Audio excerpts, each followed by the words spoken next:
Hello everyone, সবাই কেমন আছো? আজকে তোমাদের সাথে একটা গুরুত্বপূর্ণ অধ্যায়ের একটি বোর্ড কোশ্চেন নিয়ে আলোচনা করব। সেটা হচ্ছে ঢাকা বোর্ড 2024 সালের যে প্রশ্নটি, 24 অথবা 23-এ এই প্রশ্নটি আসছে, আমার সঠিক খেয়াল নাই। প্রশ্নটি হচ্ছে যে দুটা দৃশ্যপট দেওয়া আছে। প্রথম দৃশ্যপটে হচ্ছে x square plus Y square is equal to 4।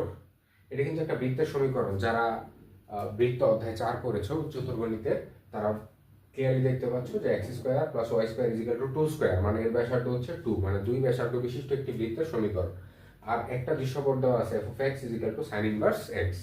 প্রথম যেই ক নাম্বার প্রশ্নটি, সেটা হচ্ছে integration 1 divided by a square plus 4x dx, মানে এর যোগজ বের করতে হবে। ক নাম্বার কি বলছে, যে দৃশ্যকল্প 2 এর আলোকে integration of x f of x dx বা এর যোগজ করতে হবে। তো এইটা এক্স কে আমরা ধরবো ভি এবং এফ অফ এক্স বলতে সাইন ইনভার্স এক্স, এটাকে ইউ ধরে uv, integration of u and v এর যে অঙ্কটা মানে সূত্রটা আছে, সেই সূত্রের সাহায্যে আমরা এই ম্যাথটা খুব ইজিলি করতে পারবো। তারপর যে গ নাম্বারে বলছে যে 1 নং দৃশ্যপট 1 ও X plus Y is equal to 0, এটা একটা সরলরেখা ইজ ইকুয়াল টু 2, এটা একটা সরলরেখা সমীকরণ। এই সমীকরণ এবং উক্ত বৃত্তের যে ছেদক অংশ, সেই ছেদক অংশের ক্ষুদ্রতম যে ক্ষেত্রফলটা আছে সেই ক্ষেত্রফল বের করতে হবে। Okay fine. তো আমরা প্রথম যে ম্যাথটা আছে এটা আগে করি। প্রথম এখানে ক নাম্বারে আছে integration 1 divided by a square plus 4x square, sorry এখানে স্কোয়ার দিয়ে dx। আচ্ছা, এইটাকে আমরা একটা মানে আমাদের কমন টাইপে ফেলতে হবে। কমন টাইপ বলতে এখানে একটা টাইপ আমরা যদি লক্ষ্য করি, যে আমাদের একটা সূত্র আছে, যদি এরকম থাকে ইন্টিগ্রেশন অফ, যদি 1 divided by a square plus x square থাকে dx, তাহলে সেটার সূত্র হচ্ছে এই যে integration of a square plus x square is equal to 1 by a tan inverse x divided by a plus c। তো সেই সূত্রে আমাদেরকে ফেলতে হবে। তো এখানে যেহেতু x এর সাথে 4 আছে, আমার 4টাকে সরাই নিতে হবে, কারণ x স্কোয়ারকে আলাদা রাখতে হবে। a এর সাথে যাই থাকুক সহগ, কোনো সমস্যা নেই। তো এখানে ইন্টিগ্রেশন আমি কি করব, এখান থেকে 4 কমন নিয়ে নিব, নিচের যেটা আছে এটা থেকে। এখান থেকে যদি আমি, এখানে 4 আছে, সুতরাং এখান থেকে 4 যদি আমি কমন নিয়ে নিই, তাহলে কি হয়, কমন নিয়ে নিলে এখানে কিন্তু 4 নাই, এ স্কোয়ারের এখানে কিন্তু 4 নাই, সুতরাং এখানে নিচে একটা 4 অ্যাড হবে, এ স্কোয়ার ডিভাইডেড বাই 4 প্লাস এখানে যেহেতু 4 আছে, এখান থেকে এক্স স্কোয়ার শুধু অবশিষ্ট থাকবে, আর এখানে হচ্ছে dx। তো এখানে 1 ডিভাইডেড বাই 4 যেহেতু সহগ, আমি বাইরে বের করে দিতে পারি 1 ডিভাইডেড বাই 4। 1 ডিভাইডেড বাই 4 কে আমি বের করে দিলাম, তাহলে থাকে কি, আমার থাকে এখানে 1 divided by a divided by 2 whole square করি। আমি এখানে যেহেতু 4 আছে, 4 কে ডিভাইডেড বাই 2 হোল স্কয়ার রাখতে পারি, আর হচ্ছে প্লাস x স্কয়ার dx। এখন কিন্তু আমার সূত্র পড়ে গেছে যে 1 ডিভাইডেড বাই সম্পূর্ণটাই হচ্ছে a square plus x square. এখন আমি ইজিলি ওই সূত্রে ফেলে দিতে পারবো। সমান কি হবে, 1 ডিভাইডেড বাই 4 এর জায়গায় 4, এবং আমার সূত্র কি 1 ডিভাইডেড বাই a কে এখানে হচ্ছে a 1 divided by a by 2, a হচ্ছে আমার a, তারপর tan inverse x by a, x এর জায়গায় x থাকবে, a তো আমার a বাই 2 প্লাস হচ্ছে c। আশা করি এতটুকু বুঝতে পেরেছো সবাই, ঠিক আছে। তারপর এখান থেকে আমি সাথে লিখি 1 বাই 4, এই 2 তো উপরে চলে যাবে, into 2 divided by a tan inverse 2x divided by a plus c। এখানে 2 এবং 4 কিন্তু কাটা যায়, 2 এবং 4 কাটা গেলে থাকে কি, থাকে নিচে 2, তাহলে 1 divided by 2a tan inverse 2x divided by a plus c, এটাই হচ্ছে আমার অ্যান্সার। আশা করি বুঝতে পেরেছো তোমরা। আমরা লিখি যে integration of x f of x dx, তার মানে integration of x sin inverse x dx। তো আমরা এখানে x কে ধরবো, লিয়ার্টের একটা নিয়ম আছে, কাকে ইউ ধরতে হবে কাকে ভি ধরতে হবে, সেটা এখন বিস্তারিত ব্যাখ্যা করবো না। তো এখানে আমাদেরকে x কে ধরতে হবে v, এবং sin ইনভার্স x কে ধরতে হবে ইউ। তো এই ক্ষেত্রে আমরা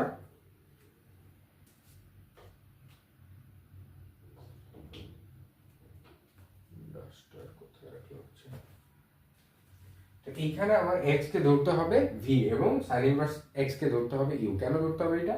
কারণ হচ্ছে লিয়াটের অনুযায়ী নিয়ম আছে একটা, তো সেই নিয়ম আমি এখন ব্যাখ্যা করব না, এখন শুধু আমি কাকে কি ধরলাম এটাই বুঝাই দিচ্ছি।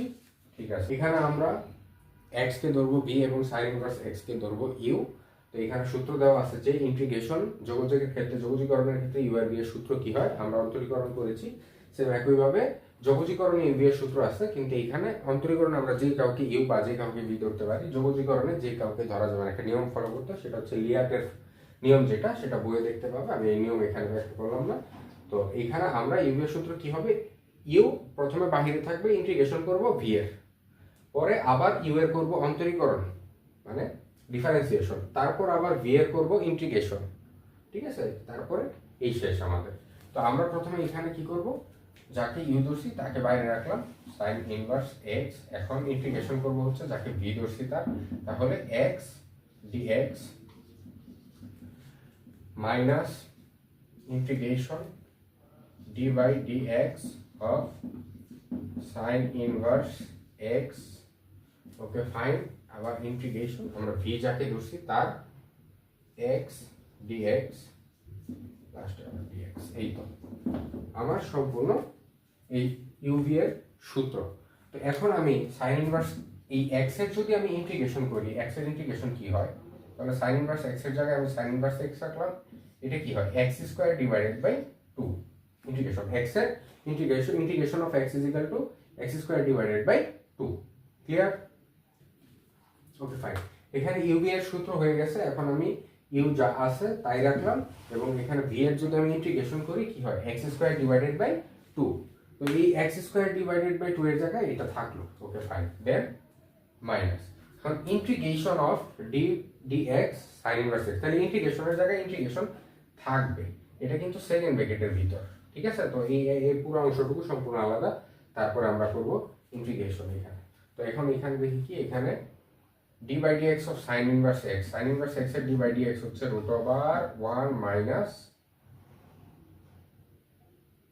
x square, 1 minus x square, এটা সূত্র যে sin inverse ddx of sin inverse x is equal to root over 1 minus x square।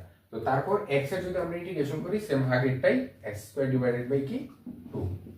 ওকে, এখানে সেকেন্ড ব্র্যাকেট ক্লোজ হবে আর dx এর জায়গায় কিন্তু dx থাকবে। ঠিক আছে, এখন এই যে এইখানে সেকেন্ড ব্র্যাকেটের ভিতরের যে অংশটুকু, এই সম্পূর্ণটারই কিন্তু ইন্টিগ্রেশন হবে, এই যে এতটুকু ইন্টিগ্রেশন। কিন্তু এতটুকু ইন্টিগ্রেশন করার আগে আমরা একটা জিনিস লক্ষ্য করি, এইখানে আমরা একটা জিনিস ধরতে হবে, যদি আমরা ধরি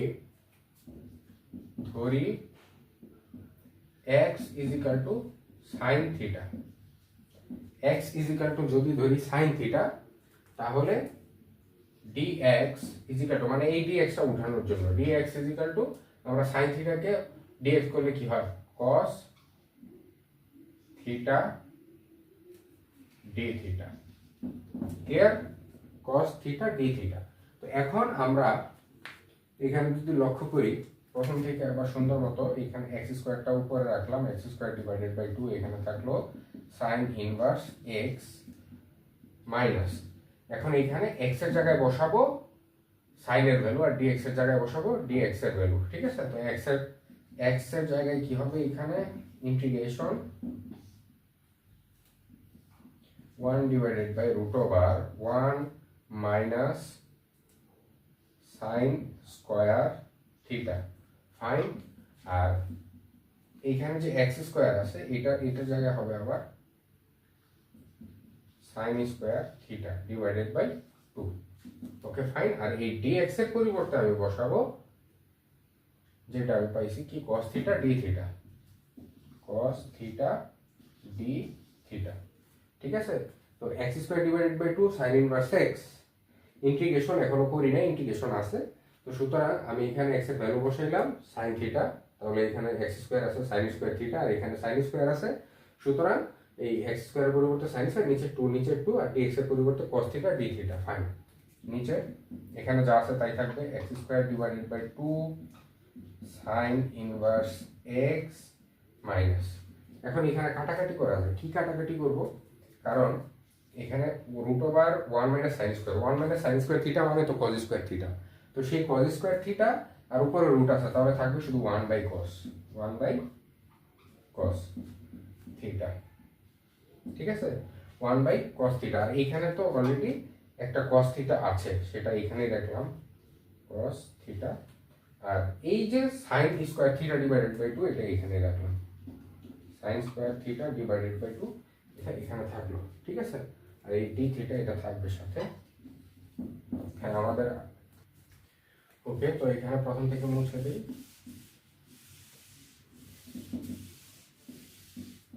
এই সূত্রের আমার প্রয়োজন নাই।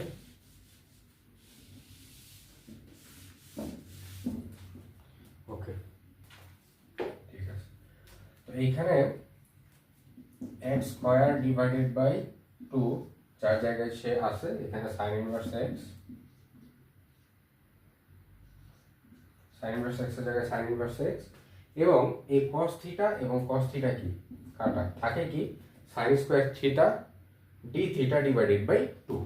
তো আমি কি করবো, এটা একটু শর্টকাট করি, হ্যাঁ অনেক বড় হয়ে গেছে, তো 1/4 লিখলাম। কেন 4 লিখলাম, কারণ এখানে অলরেডি 2 আছে, তো আমি উপরে একটা 2 নিব, উপরে একটা 2 নেওয়ার জন্য আমি নিচে আরো 2 আনছি, এই কারণে 1/2 হওয়ার কথা নিচে, কিন্তু হয়েছে কি 1/4। কেন 2 আনছি, কারণ 2 সাইন স্কোয়ার থিটা বানানোর জন্য, এখানে সাইন স্কোয়ার থিটা অলরেডি ছিল, 2 sine square theta D theta. কিন্তু ফ্যাক্ট হচ্ছে এখানে যে প্রশ্ন আসতে পারে কেন 2 আনলাম, কারণ 2 দিয়ে একটা সূত্র আছে 2 সাইন স্কোয়ার থিটা দিয়ে 1 মাইনাস cos 2 এর।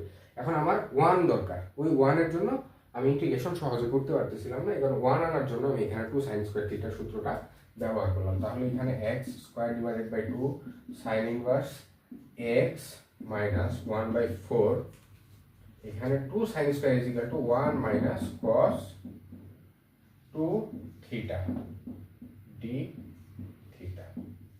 ওকে, এখন আমি করব ইন্টিগ্রেশন। ইন্টিগ্রেশন যদি করি তাহলে x square divided by 2 sin inverse x 1/4 integration কিন্তু করব। 1 এর ইন্টিগ্রেশন কি, 1 এর ইন্টিগ্রেশন যেহেতু থিটা দিয়ে করতেছি ডি থিটা, সুতরাং হবে শুধু থিটা। ওকে ক্লিয়ার, তাহলে মাইনাস cos 2a মানে cos na বা cos n থিটা, এর সূত্র হচ্ছে sin n থিটা বা 2 থিটা ডিভাইডেড বাই n মানে 2, ঠিক আছে। তো ইন্টিগ্রেশন যেহেতু করছি, সুতরাং আমার এই ডি থিটা শেষ। ওকে ক্লিয়ার, এই থাকলো sin থিটা বাই। তো এখন আমি কি করব, এখান থেকে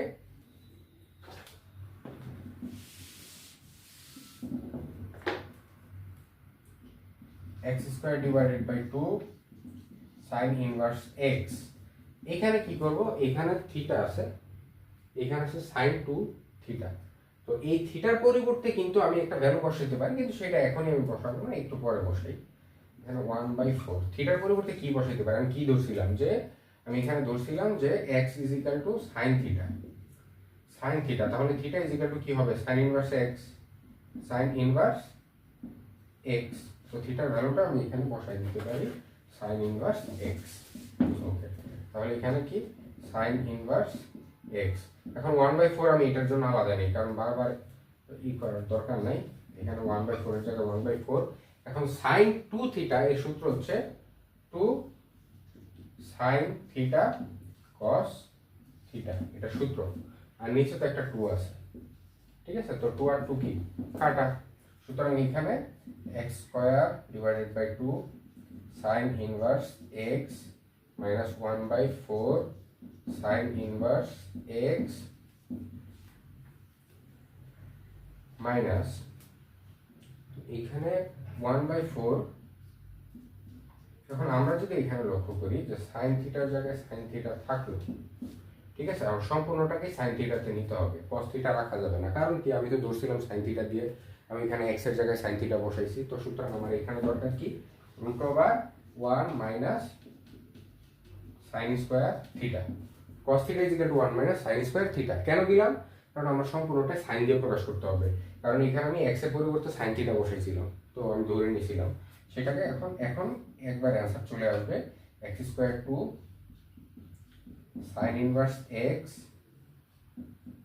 minus 1/4 sin inverse x minus 1/4। আমি কিন্তু সাইন থিটার জায়গায় এখন কি বসাই দিব, এক্স। এক্স বসাইলে এখানে x root over 1 minus x square, এটাই অ্যান্সার। আচ্ছা, একটা জিনিস, আমার কিন্তু প্লাস সি দিতে হবে সব জায়গায়, কারণ আমি যেহেতু যোগজীকরণ করেছি সব জায়গায় প্লাস সি লাস্টে দিয়ে দিতে হবে। ঠিক আছে, এই হচ্ছে আমার খ নাম্বার।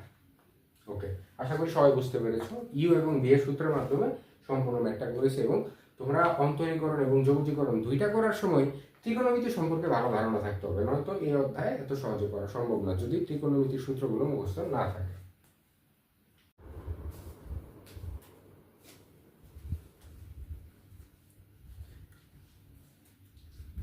লেখার সময় বোর্ডটা একটু নাড়াচাড়া করে, এই কারণে আগে লিখে নিলাম। তো এখানে উদ্দীপক এক দৃশ্যপট দেওয়া ছিল X square plus Y square is equal to 4, এবং আরেকটা রেখা দেওয়া আছে সেটা হচ্ছে X plus Y is equal to 2। গ নম্বর প্রশ্ন আর কি, যে 1 নং ও X plus Y is equal to 2 রেখা দ্বারা আবদ্ধ ক্ষেত্রের ক্ষেত্রফল। তো এই আবদ্ধ ক্ষেত্রের ক্ষেত্রফল বলতে এই অংশটাকে বোঝানো হয়েছে। এখন এই যে x plus Y is equal to 2, 2 কে যদি ওই পাশে ডিভাইড করি দুইটাকে, তাহলে x/2 y/2, তার মানে x অক্ষকে 2,0 বিন্দুতে এবং y অক্ষকে 0,2 বিন্দুতে ছেদ করে। যদি করে তাহলে আমি এখান থেকে পাই আমার ব্যাসার্ধ বৃত্তের 2, আবার এখান থেকে পাই ব্যাসার্ধ বৃত্তের 2, তাহলে আমার আপার লিমিট হইতে পারবে ম্যাক্সিমাম 2। আপার লিমিটটা হবে 2 আর লোয়ার লিমিট তো 0। তো এইখানে আমার এই যে মানে যতটুকু অংশ কালো করা আছে, এই এতটুকুর ক্ষেত্রফল বের করতে হবে, বৃত্ত এবং ওই রেখা। তো এখন আমি সম্পূর্ণ এই, আমার কিন্তু এটা হচ্ছে প্রথম চতুর্ভাগ, আর প্রথম চতুর্ভাগে কিন্তু আমি যদি এখানে লিখি যে x square plus Y square is equal to 4, তাহলে ওয়াইটাকে এক পাশে আনি plus minus root over 4 minus x square হয়। তো প্লাস নিব না মাইনাস নিব, প্লাস নিব, কারণ হচ্ছে এটা বৃত্তের যে অংশটুকুর কথা বলা হয়েছে এটা হচ্ছে প্রথম চতুর্ভাগে। তো আমি প্রথম চতুর্ভাগে বৃত্তের ক্ষেত্রফল কতটুকু এটা বের করব। এখানে কিভাবে, যোগজীকরণের মাধ্যমে, যেখানে আপার লিমিট থাকবে হচ্ছে 2 আর লোয়ার লিমিট থাকবে 0। সুতরাং আমি এখান থেকে শুরু করলাম, y এর ভ্যালু যেটা মাত্র পেয়েছি root over 4 minus x square, plus হবে দিলাম root over 4 minus x square dx. এখন এক্স স্কোয়ার এই জায়গায় আমি ধরে নেব যে সাইন মানে x is equal to sine মানে 2 সাইন থিটা, তারপর এটাকে যদি আমি ডিএক্স করি তাহলে হয় কি 2 cos theta D theta. Okay fine. তো সুতরাং আমি এক্স এর জায়গায় বসালাম 2 সাইন থিটা, যদি স্কোয়ার করি তাহলে হয়ে যায় 4 সাইন স্কোয়ার থিটা, যেহেতু এক্স এর উপর কি ছিল, স্কোয়ার ছিল। তো এইখান থেকে আর এই ডিএক্স এর জায়গায় কি বসে 2 cos থিটা ডি থিটা, যেটা এখানে আছে। ওকে ফাইন। দেন আমি এখানে কিন্তু আপার লিমিট, এই ক্ষেত্রে যখন থিটাতে নিব আপার লিমিট হয়ে যাবে π/2, লোয়ার লিমিট হবে 0। তো এখানে আমি এখান থেকে 4 কমন নিয়ে নিলে থাকে কি 1 মাইনাস সাইন স্কোয়ার থিটা। তো 4 এখানে কমন নিলাম, 4 কমন, কিন্তু এই যে এখানে 2 ছিল এই 2টাকে সামনে নিয়ে যাবো, এই যে 2 সামনে নিয়ে আসছি, এখানে 4 কমন নেওয়ার কারণে 1 মাইনাস কি সাইন স্কোয়ার থিটা। আর 1 মাইনাস সাইন স্কোয়ার থিটা মানে কি, অবশ্যই cos স্কোয়ার থিটা। তো cos স্কোয়ার থিটার উপরে আবার কি আছে, রুট আছে। তো cos আর রুট স্কোয়ারের রুট কাটা cos, ওই cos আর এই cos মিলে হয় কি cos স্কোয়ার থিটা। আর এখানে যে 4 ছিল রুট, এই 4 কিন্তু রুট হয়ে 2 হয়ে যায়, ওই 2 আর এই 2 কি 2 দুগুণা 4, সেই 4কে আমি ইন্টিগ্রেশনের সামনে নিয়ে আসছি। তাহলে হইলো কি আমার integration upper limit π/2 lower limit 0 cos square theta. তো সুতরাং cos স্কোয়ার থিটা কোনো সূত্রে ফেলানো যায় না, সুতরাং আমি 4 থেকে একটা 2 এনে 2 cos স্কোয়ার থিটা বানাইলাম। এটা সূত্র আবার হচ্ছে 1 প্লাস cos 2 থিটা। তো 1 প্লাস cos 2 থিটা, এখানে আমি কি করতে পারি, এটার যদি আমি ইন্টিগ্রেশন করি, তো আপার লিমিট লোয়ার লিমিট বসানোর পর আমি যদি ইন্টিগ্রেশন করি 1 এর integration theta, upper limit π/2 lower limit 0, আর এই cos 2 থিটার বা cos n থিটার ইন্টিগ্রেশন করলে sin n theta divided by n, upper limit π/2 lower limit 0।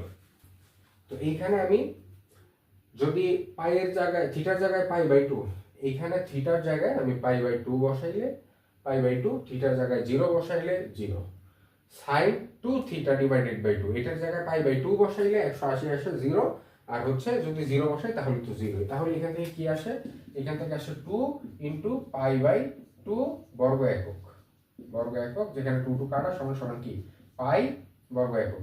এটা কিন্তু এই সম্পূর্ণ অংশটুকুর ক্ষেত্রফল কত হচ্ছে পাই, সম্পূর্ণ অংশটুকুর কত ক্ষেত্রফল পাই। কিন্তু এখন আমার আবার এই যে ত্রিভুজ অংশটুকু আছে, ত্রিভুজ অংশটুকু ফাঁকা, এই অংশটুকু ক্ষেত্রফল বের করতে। তো এখানে তো ভূমি কত 2, উচ্চতা কত 2, তাহলে ক্ষেত্রফল কত হবে হাফ ইনটু 2 গুণন 2 সমান 2 আর 2 কাটা, তার মানে 2 বর্গ একক।